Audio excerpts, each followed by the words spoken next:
Minhas queridas irmãs e irmãos, vamos então dar continuidade ao projeto Evolução em Dois Mundos e vamos trazer hoje o estudo a respeito do capítulo 12º, intitulado Alma e Desencarnação. Os seguintes itens serão apresentados: metamorfose e desencarnação, além da histogênese, o selvagem desencarnado, monoideísmo e reencarnação, forma carnal, desencarnação natural, revisão das experiências e, finalmente, lei de causa e efeito. No primeiro item, intitulado Metamorfose e Desencarnação, nós vamos recordar, como foi dito também na aula passada, que há uma semelhança muito grande, um paralelismo muito interessante entre a desencarnação e o mundo dos insetos. André Luiz já nos chamou a atenção desse aspecto no capítulo 11. Falando de insetos de metamorfose completa, os chamados holometábolos, e também falando dos chamados insetos de metamorfose incompleta, os chamados hemimetábolos.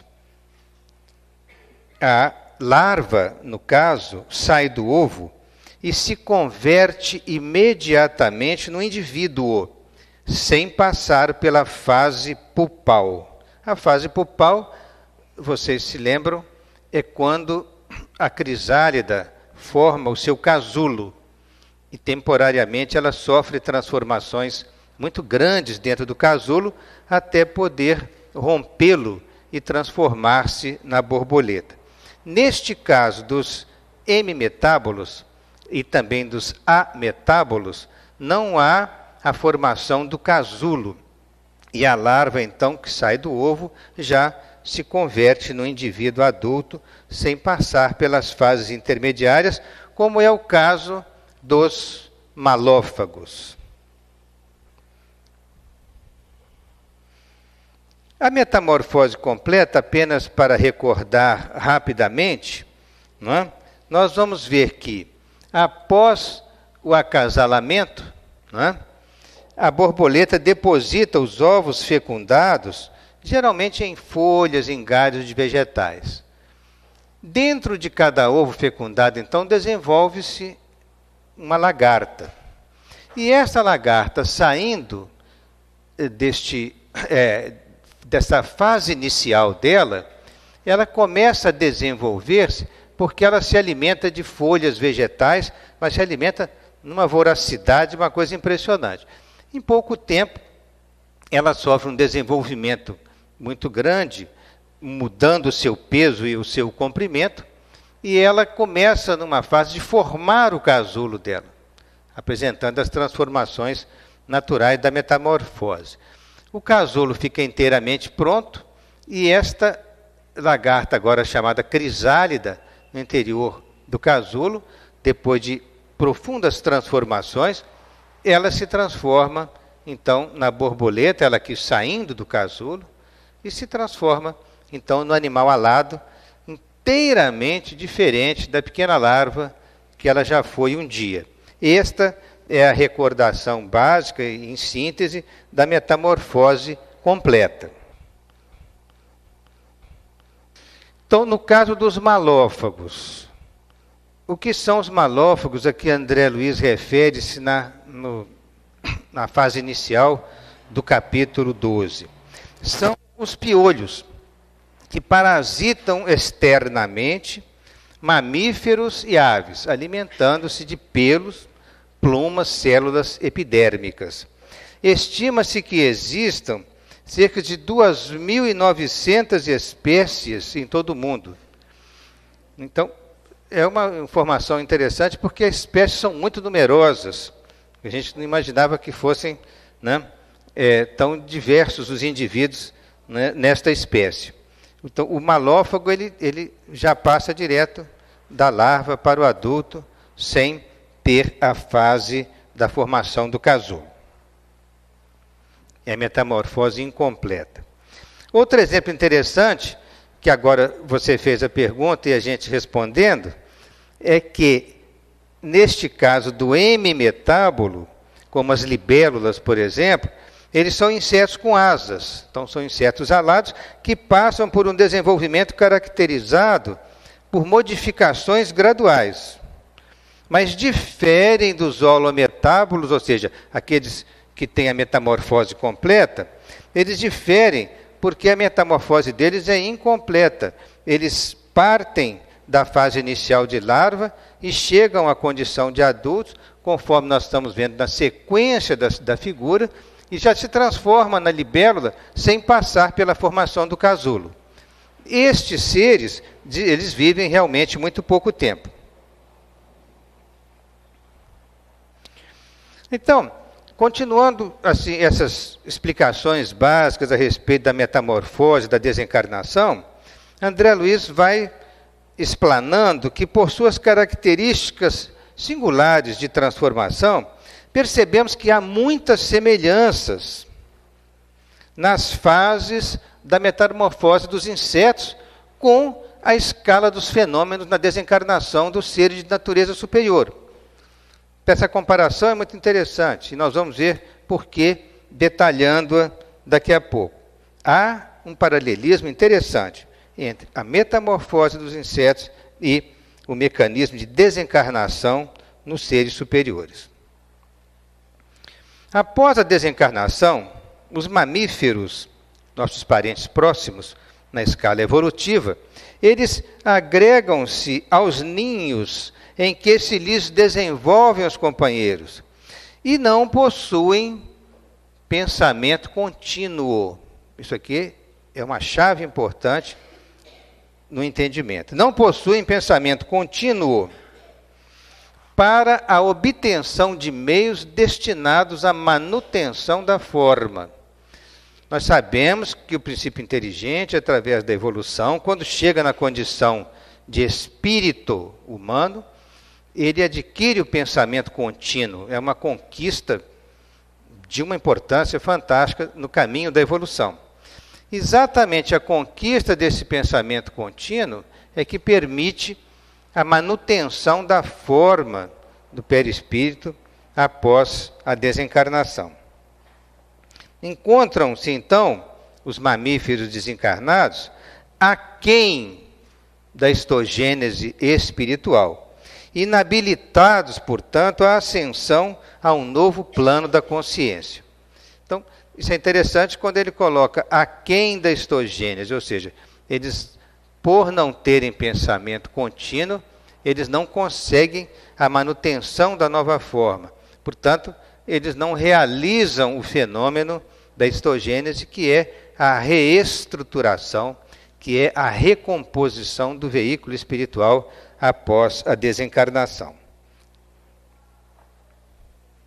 Mas eles agregam-se aos antigos ambientes, aguardando o retorno. Como é o caso do cãozinho da menina, que aguarda a oportunidade de nascer de novo, porque está com saudade da sua dona. Esse é um quadro muito interessante da menina pensativa, porque ela estava com saudade de seu cão, e o cão dela ali junto, aguardando a possibilidade de retorno. Na desencarnação dos mamíferos, é interessante nós falarmos de um aspecto que André Luiz já chamou a atenção da gente, que é chamada a estólise dos tecidos do corpo físico na morte. A palavra estólise, istos do grego é tecido e lisis, destruição. Então, é a destruição, é a decomposição dos restos cadavéricos, né? Após a estólise dos tecidos do corpo físico na morte, eles permanecem em vida latente na esfera espiritual e são incapazes de manobrar os órgãos do psicossoma, ou seja, do corpo espiritual. Por quê? Porque eles têm ausência de substância mental consciente. O pensamento contínuo daria a eles a manutenção da consciência permanente. mas eles não tendo pensamento contínuo, existe a ausência de substância mental consciente, como diz André Luiz. Mas existem exceções, que são de algumas espécies aproveitadas na espiritualidade em determinados serviços por algum tempo. E vamos observar alguma coisa sobre estas exceções, como é o caso dos cães em Nosso Lar, na colônia Nosso Lar. Muitos de vocês viram o filme Nosso Lar, e lá há um momento em que a equipe de espíritos socorristas, denominados samaritanos, que provém de planos inferiores, onde eles foram lá atender espíritos em condição de sofrimento, eles levavam consigo animais, como estes cães que são aí mostrados, que são ditos como auxiliares preciosos nas regiões obscuras do umbral, conforme consta do capítulo 33 do livro Nosso Lar. E aqui nós vemos os animais chegando com os trabalhadores espirituais que o filme reconstituiu, e aqui um deles entrando com um dos companheiros da equipe dos samaritanos pelas muralhas da cidade de Nosso Lar. E André Luiz fica curioso, porque é a primeira vez que ele sai das câmaras de retificação para assistir à chegada da equipe socorrista, dos chamados samaritanos, que são espíritos que atendem aos sofredores em planos inferiores. Ele pergunta, mas cães aqui no mundo espiritual? Porque ele não tinha visto ainda animais, ele tinha pouco tempo que tinha desencarnado. Então, a enfermeira Narcisa, que trabalha com ele naquele setor das câmaras de regeneração, explica para ele que os cães facilitam o trabalho. Os muares suportam cargas pacientemente. Os muares são exemplares de mulas, burros, né? Asnos, jumentos em geral são muares. Fornecem calor nas zonas onde se faça necessário. E há também algumas aves, como ela disse, aquelas aves, acrescentou, indicando-as no espaço. Nós denominamos-as ibis viajores. São excelentes auxiliares dos samaritanos, porque elas devoram formas mentais odiosas e perversas, entrando em luta franca com as trevas umbralinas. Capítulo 33 de Nosso Lar esclarece esses aspectos da utilização de certas espécies no mundo espiritual. Até o próprio filme, na fase inicial, logo na apresentação, mostra uma ave que sobrevoa os céus, passando por sobre as muralhas da cidade. E, como se foi referida a questão dos ibis viajores, né? Aqui na Terra nós temos várias espécies de ibis, entre elas esse pássaro lindo aí, que é o ibis escarlate, Eudócimos ruber, que, semelhantes às nossas aves na Terra, então, os ibis viajores, que são aves do mundo espiritual, são preciosos auxiliares dos samaritanos nas regiões umbralinas, conforme nós mostramos agora há pouco. Mas, como nós não temos uma exata noção, né, do aspecto dessas aves do mundo espiritual, a gente procura fazer um paralelismo com os ibis aqui da Terra, que são aves realmente de uma plumagem muito bonita, conforme nós estamos mostrando aí. Após a desencarnação, então, desses mamíferos, eles caem numa pesada letargia, semelhante à hibernação. Essa letargia, nós sabemos que é um sono profundo, em que o animal ou uma pessoa pode, eventualmente, acontecer de que as funções fisiológicas reduzem-se ao mínimo para manter a condição metabólica básica de manutenção da vida. Então, é semelhante à hibernação. E são automaticamente atraídos para o campo genésico das famílias afins.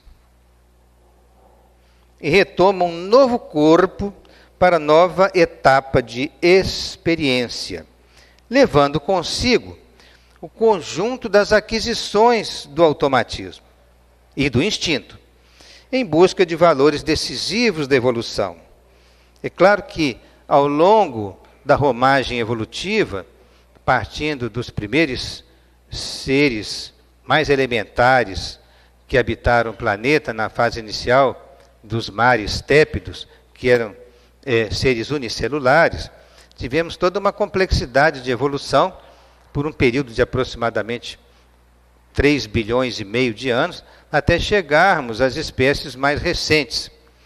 Então, com isso, por toda essa ampla romagem evolutiva e pelas múltiplas experimentações pelas quais passou o princípio inteligente, eles tiveram uma aquisição de todas as experiências pelas quais eles passaram nas múltiplas espécies. Isso foi arquivando em seu corpo espiritual sob a forma de automatismo e instinto.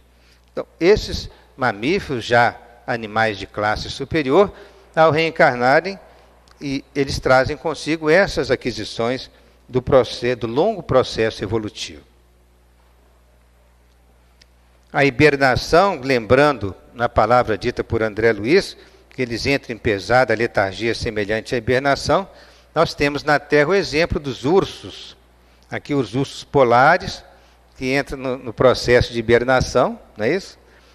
E durante longos 6 meses, o metabolismo dele reduz-se ao mínimo. E eles perdem muito da gordura que eles adquiriram no período em que eles puderam se alimentar. E aí eles entram num sono profundo e depois, quando chega a primavera, eles acordam. Quase sempre a hibernação ela se produz durante o inverno, mas o inverno em círculos polares ele tem uma duração mais longa, então o animal persiste num tempo muito longo em processo de hibernação. Perde muito do seu peso, porque toda a gordura adquirida é metabolizada nesse período. A semelhança dos mamíferos que entram em hibernação no plano espiritual.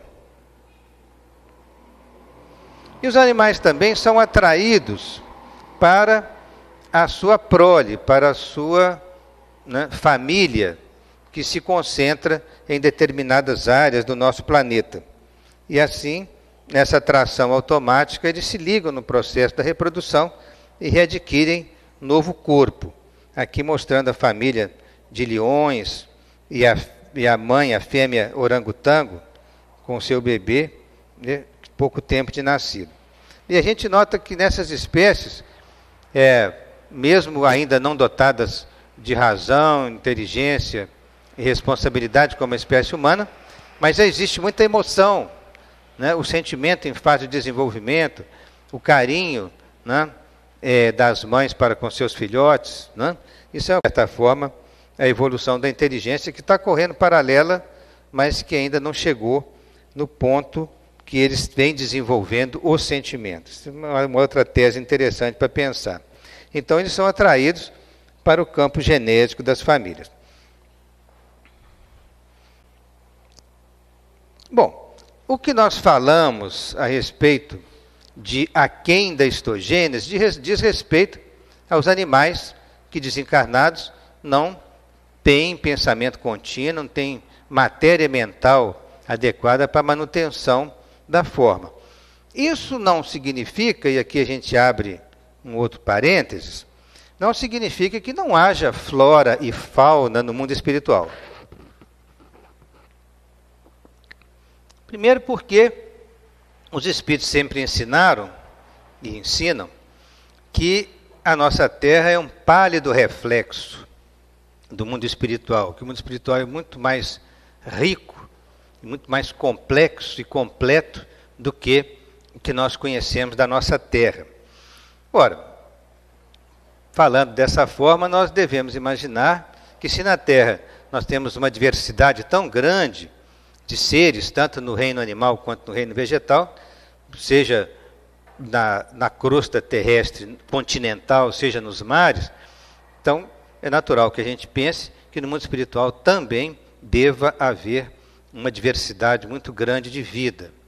Mas quando foi falado desta forma, os espíritos estão explicando a respeito daqueles seres que estão encarnados, animais, e que ao desencarnarem eles passam por um período de hibernação, um período latente no mundo espiritual. Isso é um aspecto da evolução. Mas, por outro lado, nós temos descrições de muitas formas de vida variadas que existem no mundo espiritual, tanto vegetais quanto animais próprios do mundo espiritual. Então, isso é outra coisa interessante que fica também, né, como uma tese para nós pensarmos sobre ela, que no mundo espiritual devem existir formas diversas daquelas que conhecemos no nosso plano físico. E que as formas que temos no plano físico, em período evolucionário, elas passam por essa situação de aquém da histogênese. Mas, voltando a falar, não se pode desconsiderar que exista grande diversidade de vida no mundo espiritual, vida esta que não está em processo de reencarnação na Terra. Bom, entrando no item 2, que André Luiz denomina além da histogênese, dizer o seguinte, que além desse movimento incessante da palingenesia universal, o princípio inteligente incorpora experiências nos dois planos da vida, sob a orientação das inteligências superiores. Então, quando ele fala em palingenesia universal, é interessante a gente abrir um parênteses para explicar o significado dessa palavra, que certamente muitos de vocês já conhecem, mas é interessante lembrar que palingenesia é uma palavra oriunda do grego, em que palin significa de novo, e genesia, nascer, gerar. Então, nascer de novo significa reencarnar. Então, a palingenesia universal, né, é a série de reencarnações que se processam, né, universalmente. O homem primitivo é então surpreendido pelo fenômeno da morte. Perante a glória da vida espiritual, ele se vê como uma criança deslumbrada, cuja grandeza, no mundo espiritual, ele nem de leve pode ainda compreender. Isso é até fácil da gente compreender. Imaginem o homem primitivo, né, de 10, 15 mil anos atrás, habitante de cavernas, ainda muito, né, primitivo, em busca de alimento, né, caçando, colhendo frutos, vivendo como nômade. E ele então tinha os seus grupos familiares que se deslocavam pela terra. Ele ainda não tinha se assentado para estabelecer agricultura e criação de animais, e para estabelecer os primeiros focos civilizatórios. Então, como nessa situação de homem primitivo, ele não tinha como ter conhecimento do mundo espiritual. Então, quando ele desencarnava, o mundo espiritual para ele era como se fosse um mundo maravilhoso, né? Uma coisa deslumbrante, mas sem nenhuma compreensão, né? Ele não tinha como ainda entender o que se passa, né, do lado de lá da vida. Tanto é que ele era surpreendido pelo fenômeno da morte, que nós já fizemos referência a essa situação, né? Eles cultuavam os seus mortos, porque eles já compreendiam que com a morte, de alguma forma, aquele ser desapareceria do seu convívio, mas, por outro lado, eles também entendiam que ele não desapareceu para sempre, que ele devia estar existindo de alguma forma. Tanto que eles cultuavam a morte, que eles se despediam, que eles faziam determinados rituais em covas em que colocavam várias flores, como está descrito pelos arqueólogos que estudaram no Iraque, uma caverna na região de Shanidar, e esse sepultamento foi reconstituído, né, com rituais primitivos, e até o estudo das flores que foram colocadas em homenagem aos seus mortos, pelo estudo do pólen, puderam levantar até as espécies de flores que eram usadas na época. Isso é muito interessante porque os animais não tinham condição de sepultar os seus pares, né, os seus semelhantes. Mas o homem, mesmo primitivo, já começava a valorizar a situação espiritual da continuidade da vida, mesmo que fosse instintivamente, que fossem fragmentos de inspirações, mas ele já começou a pensar dessa forma. O pensamento contínuo forneceu estabilidade para a metamorfose completa, ou seja, para a formação completa do corpo espiritual após a desencarnação. Pela persistência e pela consistência das ideias, ele então integra-se mentalmente para além da histogênese. Além da histogênese quer dizer, já estava em condições de reconstituir o corpo espiritual após a morte, refazendo então o seu corpo espiritual com a alavanca da própria vontade. Ele é então arrebatado a um novo estado individual, amparado pelos condutores divinos. Então a criatura humana dorme o sono da morte, mumificando-se na cadaverização, como acontece à pupa. Aqui ele já começa a fazer a comparação da metamorfose dos insetos com a desencarnação.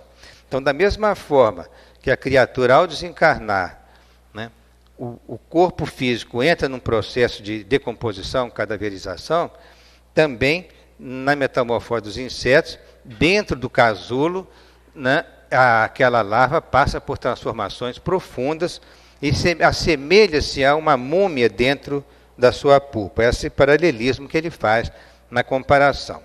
Segrega substâncias mentais, ou seja, a criatura humana em processo de desencarnação, segrega substâncias mentais à base de impulsos renovadores, como a crisálida, que produz um líquido especial que lhe facilita a saída de seu casulo. Então, a crisálida, para sair do casulo, ela segrega um líquido que acaba rompendo as paredes, rompendo, digerindo os fios do casulo, e ela pode então se libertar. Lembrando aqui a libertação da mariposa, numa sequência muito bonita que foi extraída da internet. Sempre que a gente está colocando as figuras, né, é preciso a pessoa ter a fonte para recorrer na internet, no site onde foi retirado. A criatura humana liberta-se do corpo na morte, à semelhança da mariposa que sai do seu casulo. Então, quando o espírito, nós estamos falando no capítulo da desencarnação, quando o espírito tem a condição de se libertar do corpo físico, quando esse corpo físico não oferece mais condições de habitabilidade ao espírito, ele vai se libertar, mas para se libertar, ele tem que recompor o corpo espiritual, à semelhança de uma borboleta que passou algum tempo recompondo o seu corpo dentro do casulo. Então, esse é o paralelismo que é traçado. Então, a reconstituição do corpo espiritual, que é o que nós estamos falando, diz ele o seguinte: completando-se a estólise dos tecidos físicos, quer dizer, a destruição dos tecidos, a alma em processo de desencarnação, ela consegue desvencilhar-se mecanicamente dos órgãos físicos, realizando por avançado automatismo o trabalho histogenético, ou seja, o trabalho de reestruturação do corpo espiritual, pelo qual, quer dizer, pelo processo histogenético, desliga as células sutis de seu veículo espiritual dos restos celulares do corpo físico e reconstitui o seu psicossoma, ou seja, o seu corpo espiritual, com a eficiência e segurança que as longas recapitulações lhe conferiram. Imagine por quantas vezes, né, o homem desencarnou ao longo dos milhões de anos que nos antecedem na evolução. Né? Pelo menos 5, 6 milhões de anos, já que existem os hominídeos no planeta. Nós vamos falar um pouco sobre isso daqui a pouco. Quer dizer, ele está sempre repetindo o processo de desligamento e reconstituição do corpo. Na reencarnação, voltando, forma-se um novo corpo físico. Na desencarnação, desliga-se para refazer o corpo espiritual e assim, sucessivamente, durante centenas, milhares de anos. Essas recapitulações ficam guardadas, porque nada se perde na memória do espírito. Isso automatiza os processos. Mas para nós termos uma ideia mais objetiva e mais prática disso, vamos recordar o caso da desencarnação do Dimas, que está relatado no livro Obreiros da Vida Eterna. No caso dele, a estólise dos tecidos físicos. Vamos referir como que isto aconteceu. André Luiz teve a oportunidade de acompanhar o instrutor Jerônimo em aprendizado sobre os fenômenos ligados à desencarnação. E ele foi levado a examinar este paciente, o Dimas, que estava num estado gravíssimo, estava num estado terminal. A resistência orgânica dele chegara ao fim. E a cirrose hepática, que era a doença principal causadora de sua morte, minara-lhe as forças, de tal forma que ele já apresentava uma disfunção generalizada de vários órgãos, né? Fígado, estômago, duodeno, pâncreas, rins e coração já estavam todos entrando em falência, né? Em processo de disfunção acentuada. E, pela visão espiritual, vocês sabem que os espíritos, já que têm um certo progresso espiritual, e desenvolvem a possibilidade de, pela vontade, também visualizar o mundo microscópio. A percepção espiritual se torna muito mais alargada e muito mais diversificada do que a gente possa compreender. Então, ele desejando, ele podia ver a fauna microscópica, ou seja, os micróbios nas bactérias que estavam causando o processo de destruição, ou seja, a estólise. E essa fauna microscópica acumulava-se nos líquidos abdominais e principalmente no fígado. Ora, vocês que já tiveram a oportunidade de ver num açougue um fígado de porco, por exemplo, ele tem a superfície lisa, brilhante, vinhosa. Mas se instalar uma cirrose hipertrófica, que era a doença do Dimas, uma cirrose hepática grave, o fígado se torna todo encaroçado, todo nodular, conforme vocês estão vendo aqui. Porque há uma doença inflamatória dentro do órgão e que determina a formação de todos esses nódulos, levando o órgão à falência. Então, se nós pegarmos um pedaço desse fígado doente, aqui está um fígado saudável, né, sadio, e aqui está o fígado doente.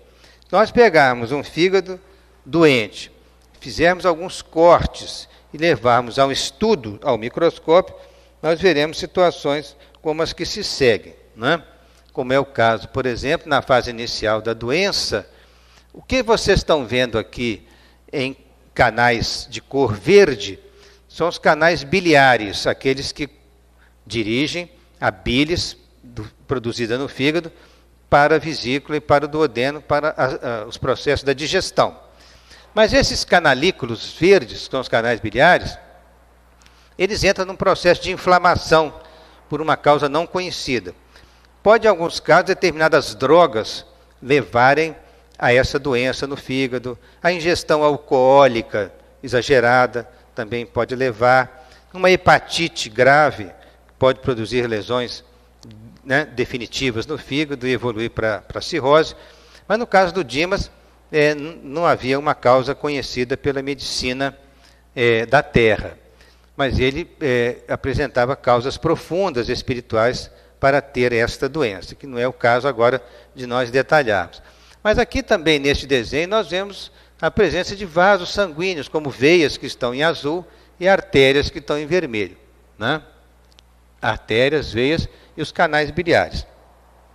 A doença cresce em torno dos canais biliares e vai fazendo um processo de constricção progressiva dos canais biliares, e o fígado entra num processo de septação. Ele forma vários septos e esses septos fibrosos começam a comprimir toda a circulação sanguínea do fígado.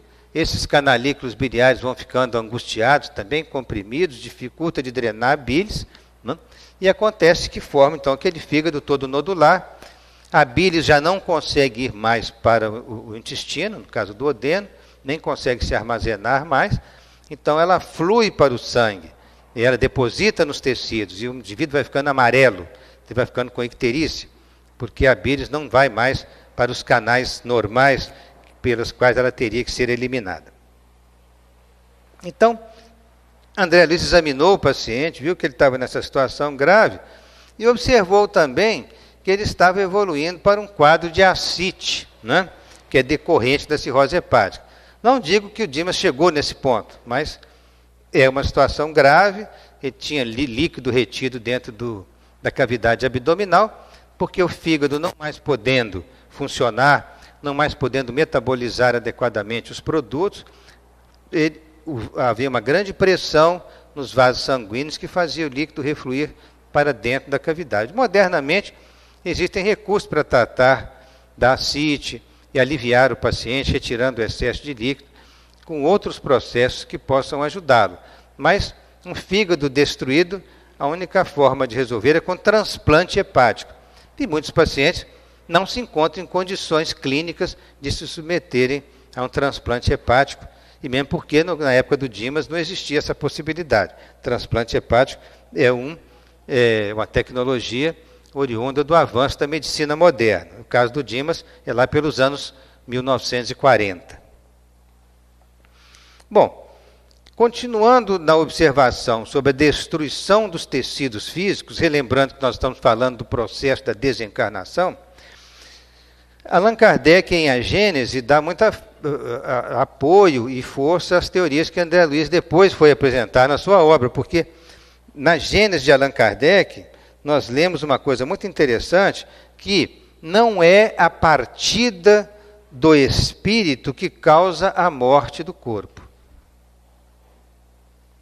mas é a morte do corpo que determina a partida do espírito. Então, o corpo foi entrando em processo, né, terminal, com falência de múltiplos órgãos, bactérias se generalizando pelo seu organismo, e os tecidos foram aos poucos sendo destruídos. Então, quando o corpo evolui para uma condição tal de destruição, aí não há mais condições de habitabilidade para o espírito, ele tem que se deslocar. Então, a desencarnação é provocada pela morte do corpo. Então, isso é interessante falar, porque muitos têm a impressão seguinte: bom, o espírito deslocou, portanto o corpo morre. Não.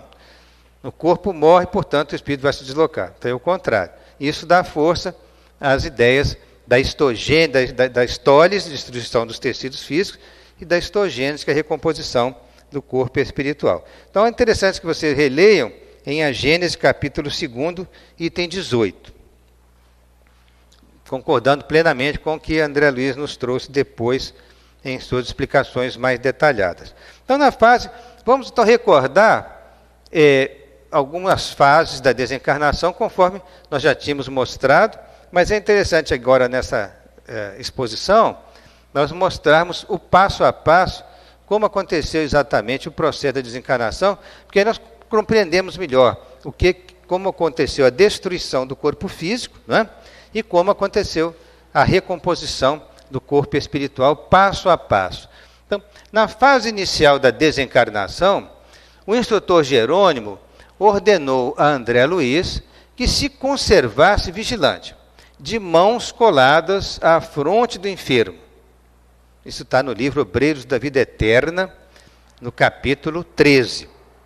Assim, então, pôde-se iniciar o processo de desencarnação, porque no caso do Dimas, é bom que nós façamos um parênteses para explicar que o Dimas tinha merecimento para ter um grupo de espíritos amigos, espíritos técnicos no assunto da desencarnação, que estavam presentes para auxiliá-lo, para que ele não sofresse desnecessariamente. Então, o processo começou com esta imposição de mãos de André Luiz para que houvesse as condições necessárias à atuação do benfeitor Jerônimo. Mãos coladas à fronte do enfermo. E, naquela ocasião, Jerônimo explica rapidamente para André Luiz que existem as chamadas zonas vitais da individualidade, que ele chama como 3 zonas vitais, que agora eu vou me referir a elas daqui a pouco, o centro vegetativo, o centro emocional e o centro mental. Mas, além dessas zonas vitais, ainda persiste o cordão fluídico, o chamado cordão de prata, o cordão prateado, que é o último vínculo que prende o espírito em fase de desencarnação ao corpo físico, conforme nós vamos mostrar. Então estão aqui o centro vegetativo, o centro emocional e o centro mental, que são as chamadas zonas vitais da individualidade.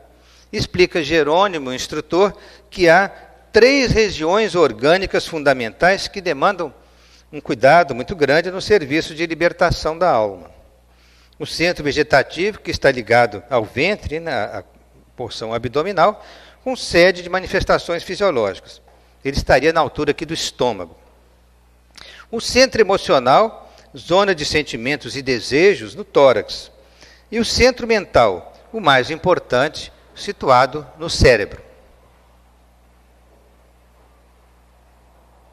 Então, iniciando o processo da desencarnação, passando por todos os procedimentos preliminares, que não é o caso da gente detalhar agora, o instrutor Jerônimo começou a aplicar passes no abdômen, na altura do centro vegetativo, localizado na região do plexo solar ou plexo celíaco, que é um complexo nervoso situado logo atrás do estômago, que ele é muito importante porque está ligado ao sistema nervoso autônomo, né, ou neurovegetativo, ligado a simpático e parasimpático. Então, aquela rede nervosa que está ali atrás é chamada de plexo celíaco ou plexo solar. Tem uma importância muito grande no automatismo das funções dos órgãos da cavidade abdominal. No momento em que o instrutor Jerônimo atuava sobre o centro vegetativo, ele quebrou as ligações fluídicas que prendiam ali o perispírito ao corpo e uma certa cota de substância leitosa extravasou, ficando pairando no ar a uma certa altura sobre o corpo de Dimas.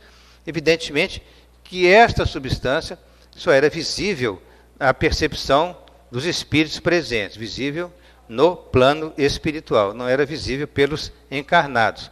Ela ficou ali pairando naquela altura, né, na região do umbigo ali. A seguir, após um pequeno intervalo, ele atuou no centro emocional, no tórax, aplicando passes concentrados. Operou sobre determinado ponto do coração, relaxando a coesão celular no centro emocional. Nova cota de substância leitosa desprendeu-se nessa região e ficou pairando a uma certa altura sobre o tórax.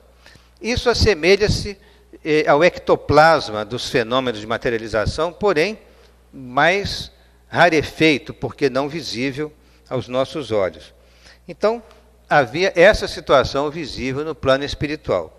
Após um pequeno intervalo, se fez a última atuação, através de passes magnéticos, sobre o centro mental. Então, concentrando todo o potencial de energia, Jerônimo atuou na fossa romboidal, ou fossa romboide, onde se situa o centro mental.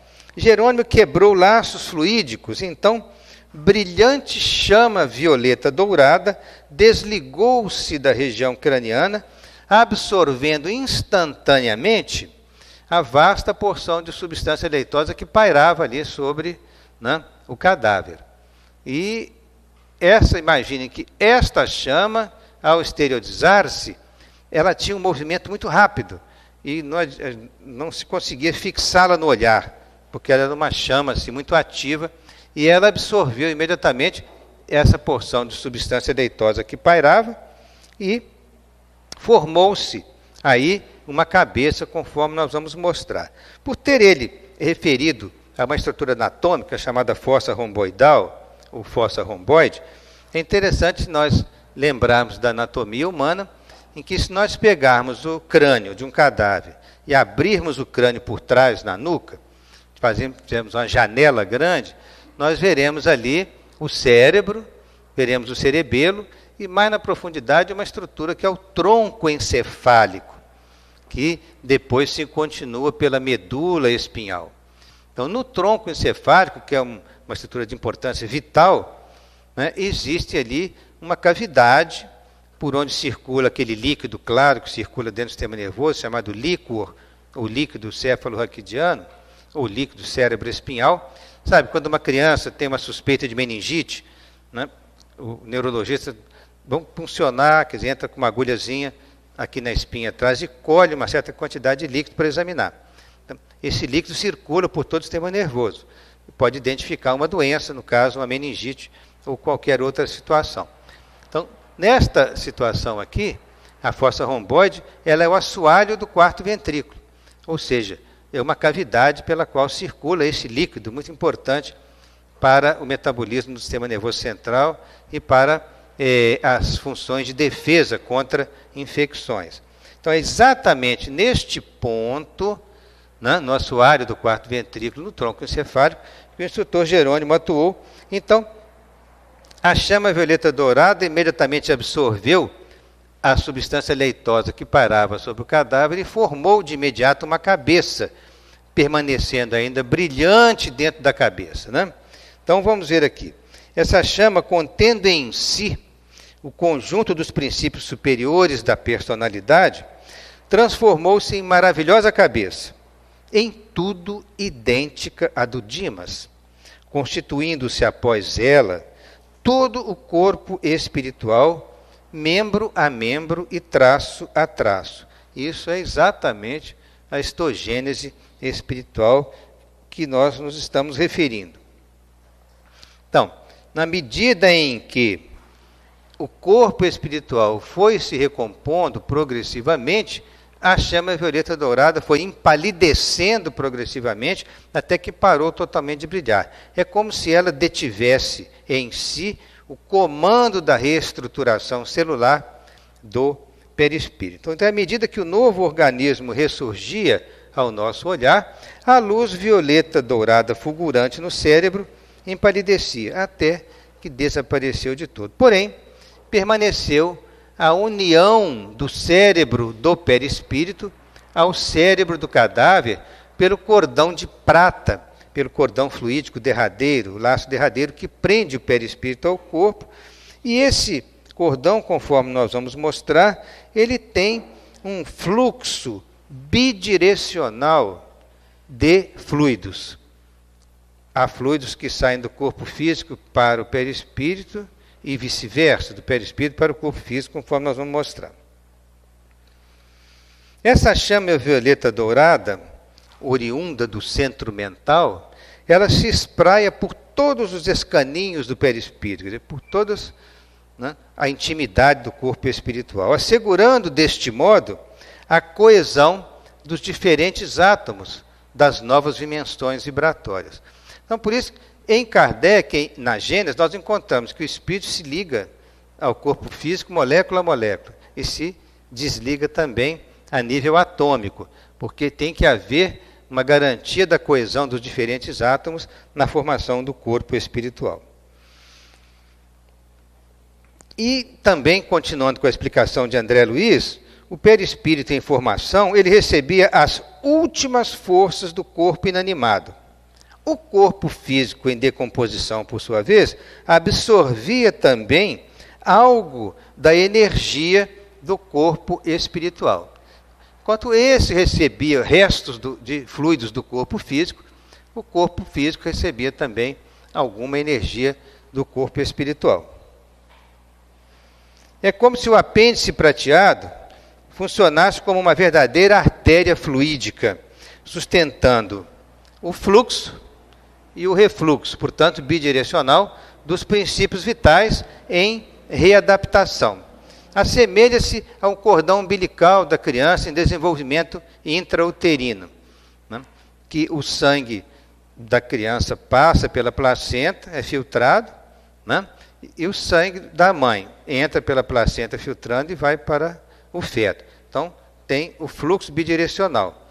O sangue da criança tem que ser filtrado na placenta e passar para a mãe, porque as impurezas do metabolismo do feto têm que ser eliminadas pela mãe, porque o feto não elimina ainda, né, essas impurezas metabólicas, ao passo que da mãe vem nutrientes para a criança, filtra pela placenta e vai às células do feto.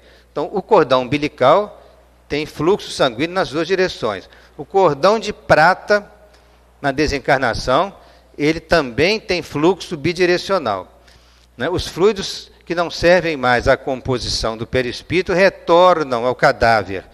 Os resíduos vitais existentes no cadáver remanescentes, necessários ainda à recomposição do corpo espiritual, voltam do corpo em decomposição físico para o corpo espiritual. Portanto, esse fluxo é bidirecional, como se existisse um metabolismo final nesta formação do corpo espiritual, até que chega num ponto que isso estabiliza de uma maneira tal que esse cordão pode ser seccionado. Ou ele se secciona automaticamente, ou algum espírito amigo atuando no processo vai produzir, vai facilitar esse desligamento. Inumeráveis germes microscópicos entravam como exércitos vorazes em combate aberto, libertando gases ocultos que revelavam o apodrecimento dos tecidos e líquidos em geral. Então ele está falando exatamente dos detalhes da histólise, dos detalhes da decomposição cadavérica que estava acontecendo, porque bactérias já se multiplicavam assustadoramente, ajudando no processo de decomposição do corpo físico.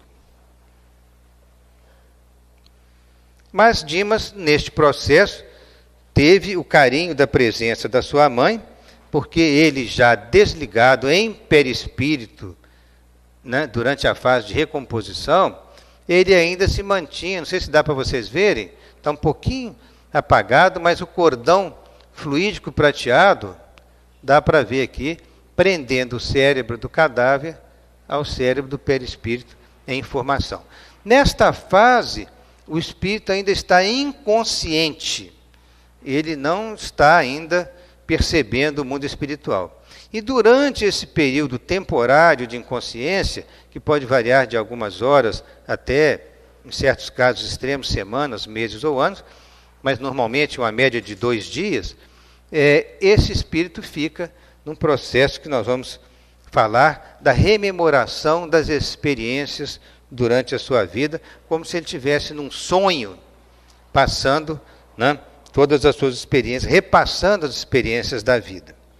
Agora, como a gente diz que aquilo que é lei universal existe desde todos os tempos, né, existe uma referência muito antiga na Bíblia, no Eclesiastes, que deve ter sido escrita por volta de 1000 anos antes de Cristo, ou entre 1000 anos e 500 anos antes de Cristo, no Eclesiastes, no capítulo 12, no versículos 6 e 7, e lá o profeta que escreveu, ele conclama os jovens para que eles se preparem para a velhice e a morte, antes que se rompa o cordão de prata e o pó volta para a terra como era, e o espírito volta para Deus que o deu. Então vamos fixar nessa linguagem poética do Eclesiastes, né? Os jovens se preparem para a velhice e para a morte antes que se rompa o cordão de prata, ou seja, antes que ocorra a desencarnação, né? E o pó volta para a terra como era, quer dizer, o corpo físico destruído vai virar pó na terra, né? E o espírito volta para Deus que o deu, quer dizer, a alma retorna ao plano espiritual, porque oriunda, né, da própria divindade. Deus é que permitiu que aquela alma viesse à terra, Deus permite que ela volte ao mundo espiritual, mas o corpo volta ao pó, né? Então, isso é linguagem, gente, de 2.500 a 3.000 anos, contida no Eclesiastes, né? Falando do cordão de prata.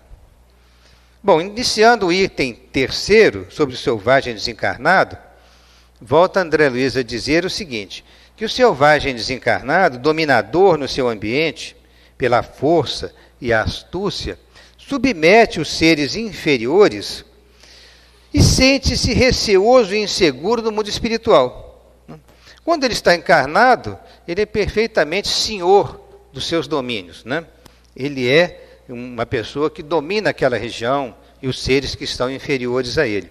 Mas quando ele desencarna, ele se sente receoso e inseguro no mundo espiritual, qual um menino aterrado, e apega-se aos seus semelhantes encarnados, em processo de simbiose, ansioso por retomar a vida física como sendo a única abordável à própria mente. É o receio do desconhecido. Então, em seu ambiente, aqui nós podemos imaginar, nessa família de selvagens, que se alguém desencarnou, ele vai ficar muito nas proximidades, porque ele está acostumado a essas atividades de caça e as atividades normais que os seus parentes próximos realizam, mas ele não conhece a estrutura espiritual ainda.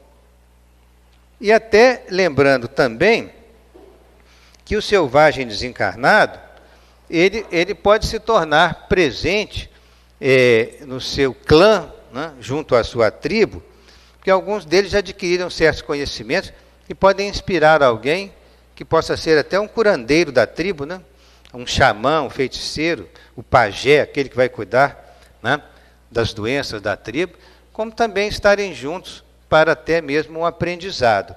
Mas esse quadro é interessante porque fala da proximidade dos que desencarnaram com aqueles que aqui ficaram na Terra no seu ambiente primitivo.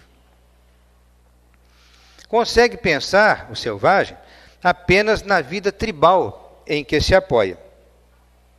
A vastidão cósmica perturba-lhe o olhar. Espíritos benevolentes e sábios que querem se aproximar para orientar, causam-lhe pavor, porque eles não sabem, né, que entidades que são aquelas, o que elas estão se aproximando deles. E eles fantasiam no seu misticismo deuses bons ou maus. Conforme nós podemos ver, né, nesta ilustração interessante, eles muitas vezes adoravam entes da natureza, como animais, né, até determinados vegetais eram adorados. Então, na fumaça da fogueira era possível imaginar, pelo misticismo, né, as formas diversas de criaturas passíveis de adoração pelos primitivos. Ou seja, eles fantasiavam deuses bons ou maus porque eles não tinham ainda a compreensão mais elevada da estrutura do mundo espiritual. Ausenta-se da choça somente para seguir os seus familiares e não tem outro pensamento senão voltar para junto. Junto de quem? Daqueles que lhe comungam a linguagem e os interesses comuns. Essa é a forma do selvagem interpretar a nova vida dele, porque ele está numa situação diferente, mas ele passa a querer voltar. Ele chega num ambiente desconhecido e passa a querer voltar. Nós imaginarmos na Terra um homem muito simples ou um selvagem nosso, que não tem contato com a civilização, se nós levarmos para uma cidade grande, ele vai ficar inteiramente atordoado na primeira vez que ele chegar lá e ele vai querer voltar naturalmente para a sua tribo. Uma comparação interessante com aqueles primitivos que desencarnaram e que desejam se ligar aos seus parentes, aos seus entes queridos. Por isso que eles ficam pouco tempo no mundo espiritual, né? Nesse pouco tempo no mundo espiritual, eles já estão em preparo para a reencarnação. Vamos abordar o item número 4 do capítulo 12, intitulado Monoideísmo e Reencarnação. Ele vai explicar o significado de monoideísmo. Ressurgir na própria taba representa uma ideia fixa para o selvagem, no qual se instala o monoideísmo. Ocorre a oclusão de estímulos e desejos, atrofia de órgãos do corpo espiritual, com retorno instintivo à sede do governo mental. Pensamentos permanecem em circuito fechado sobre si mesmos, qual o germe vivo entre as paredes do ovo. Então, vamos relembrar uma situação. O selvagem, que é um indivíduo mais primitivo, ao desencarnar, ele não estando familiarizado com o mundo espiritual, ele se sente ali assustado, aterrado, ele passa a pensar exclusivamente no retorno ao seu povo, no retorno à sua tribo. Então, ele vai desenvolvendo uma ideia fixa de querer voltar. Então, essa ideia fixa é uma monoideia, é o monoideísmo. E por ele parar de pensar em tudo e direcionar seu pensamento para um único objetivo, ele entra nesse estado de monoideísmo e o seu pensamento fica em circuito fechado em sua mente, não mais se interessando por nada do ambiente que o cerca, ele, como se ele fechasse as percepções dele para o mundo externo e ficasse direcionado apenas no pensamento. Existem casos de doenças mentais, desequilíbrios mentais mais profundos, em que o paciente desenvolve ideias fixas e acaba entrando numa situação grave de demência porque ele não pensa em mais coisa nenhuma e ele se isola do meio ambiente. Mantendo um paralelismo, esse monoideísmo após a desencarnação seria uma coisa semelhante. Então, ele fica como se fosse um germe preso dentro do ovo. A semelhança do germe no ovo da galinha, que na fase inicial do desenvolvimento, nós percebemos aqui o desenvolvimento do pintinho dentro do ovo, ele está encerrado ali, como se os seus pensamentos ficassem num circuito fechado. Ele vai desenvolvendo progressivamente, mas ele só se abre mesmo em vida para o meio ambiente no qual ele vai viver já como encarnado, né? Então, esse é um paralelismo de que o espírito, ao pensar exclusivamente no desejo de voltar à sua tribo, ao seu povo primitivo, ele assemelha-se ao germe que, encerrado no ovo da galinha, que somente no nascimento ele pode passar a interagir com o seu novo ambiente, ou seja, o ambiente dos seus familiares. Ou como um esporo bacteriano, né? Neste circuito fechado, o espírito assemelha-se aos esporos bacterianos, que se mobilizam defendendo-se de condições extremamente adversas ao ambiente. Isso é uma condição biológica interessante das bactérias, que muitas delas, quando o meio é hostil, o meio não é propício à vida dessas bactérias, elas criam uma membrana muito resistente em torno delas, elas se transformam em esporos, conforme nós vamos mostrar. E elas, então, ficam ali encerradas durante muito tempo, até que elas possam retornar a uma vida ativa no ambiente, quando o ambiente cria condições mais favoráveis. Assim como o monoideísmo é somente reversível pela reencarnação, o esporo também retorna ao seu ciclo de evolução, tão logo as condições ambientais sejam propícias. André Luiz faz uma comparação dupla, né? Primeiro, do germe encerrado no ovo da galinha, e agora do esporo bacteriano, que também é uma comparação muito interessante. É interessante também dizer que o monoideísmo só é reversível pela reencarnação. Então, não há como no mundo espiritual seja um monoideísmo de um irmão nosso primitivo, e seja um monoideísmo por razões de ódio, né, de vingança, em que a criatura passa a ter somente aquela ideia fixa, não há condição no mundo espiritual de fazer essa criatura retornar à realidade, de fazê-la, de melhorá-la no mundo espiritual para que ela reintegre a atividades normais do mundo espiritual. Ela precisa de passar pela reencarnação para restaurar as suas ideias, para sair do quadro de monoideísmo. Neste caso, a reencarnação se apresenta como recurso único terapêutico para o espírito normalizar suas ideias. Ele passa uma nova vida, e aí, quando desencarnar depois, ele já sai daquela situação de monoideia.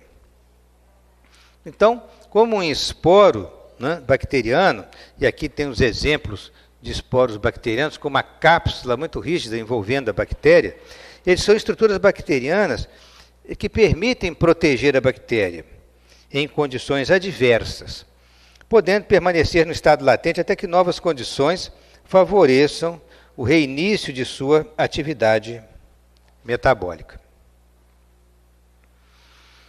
E André Luiz ainda usa uma expressão muito interessante, que ele fala do monoideísmo auto-hipnotizante. Auto-hipnotizante, que é como se a pessoa mantivesse a ideia tão direcionada que ele hipnotiza a si próprio na direção daquele pensamento único. Então, recusando-se ao movimento no mundo espiritual, o homem primitivo submerge lentamente na atrofia das suas células, que tecem o corpo espiritual. Pelo monoideísmo auto-hipnotizante provocado pelo pensamento fixo depressivo, pelo anseio de retorno ao corpo físico. Então, conforme nós dizemos, há duas situações. No primitivo, o monodeísmo auto-hipnotizante deriva do constante, permanente desejo de retorno. E não dá para pensar em outras coisas mais. Mas também existem aqueles que desencarnam envolvidos num ódio tão profundo, tão acirrado contra alguém, seja encarnado ou desencarnado, que ele também não pensa em outra coisa a não ser a vingança.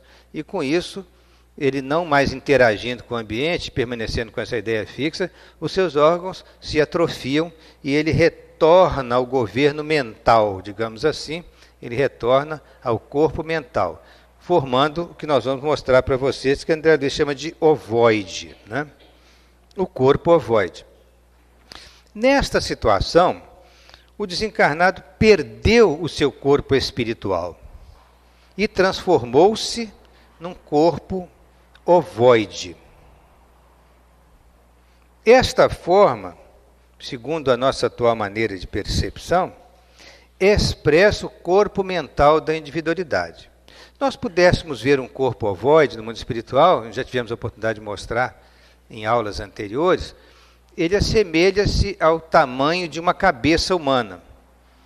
É como se todo o corpo espiritual se atrofiasse, retroagisse e ficasse do tamanho esférico, mais ou menos aproximado de uma cabeça humana, que seria o retorno, né, à sede do corpo mental.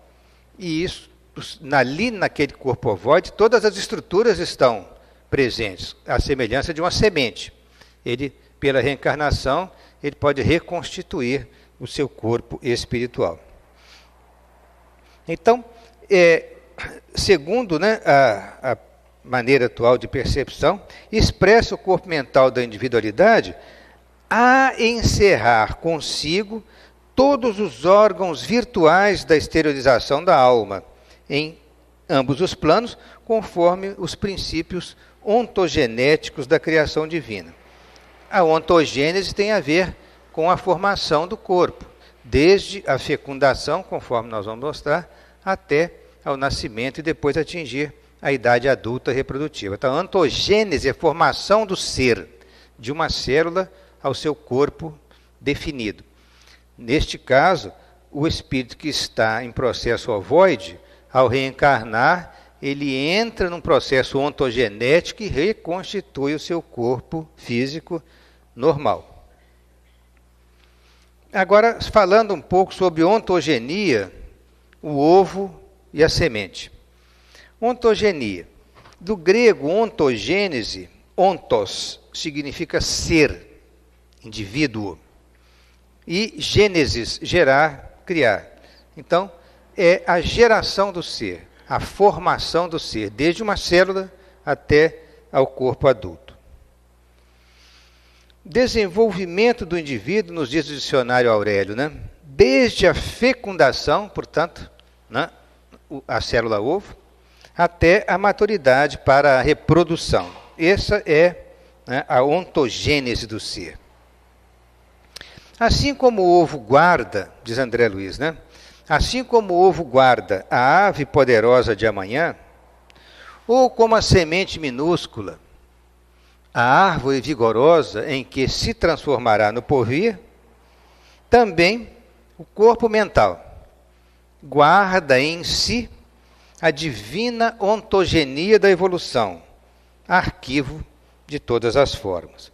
Então, por cada experiência que que o princípio inteligente passa, o corpo espiritual arquiva toda aquela vivência e a forma na qual ele permaneceu. Depois ele entra em degraus superiores da evolução e atinge uma nova forma, e assim sucessivamente. Por isso que a metempsicose, tese dos antigos egípcios, e dos hindus também, de que a pessoa poderia reencarnar para expiar, né, erros do passado, para ser punido de forma muito rigorosa, poderia reencarnar como um animal, voltar a reencarnar como um animal, por exemplo. Mas isso nós sabemos que é impossível pela lei da evolução e até pela própria lei divina de justiça. Por quê? Porque cada degrau conquistado de novas formas aperfeiçoadas faz com que aquele ser estabilize num patamar do qual ele não pode descer mais. Então, um perispírito humano não pode se ligar a uma célula ovo de um cachorro, por exemplo, porque não vai haver compatibilidade. Ele está no degrau da forma humana. Da mesma forma que um cachorro não pode subitamente pular um degrau e virar um chimpanzé, por exemplo, porque ele está estacionado num patamar. Depois de muitas experiências naquele patamar, ele poderá ir para uma forma mais evoluída. Então, essa explicação é interessante, né, da conquista da forma no patamar evolutivo. Mas tudo isso fica arquivado. Então, é inimaginável a gente pensar na complexidade do corpo espiritual, arquivo dos milhões de anos pelos quais nós passamos. É uma coisa assim extraordinária. Supera qualquer informática que a gente possa pensar na atualidade. Então, dizer o seguinte, que como o ovo guarda a ave poderosa de amanhã, não é? E a semente guarda a árvore vigorosa do futuro, também, né, o corpo mental encerra em si as divinas formas, né, da ontogenia, estacionou na forma humana. Reencarnando, ele recupera o seu perispírito perdido na ovoidização.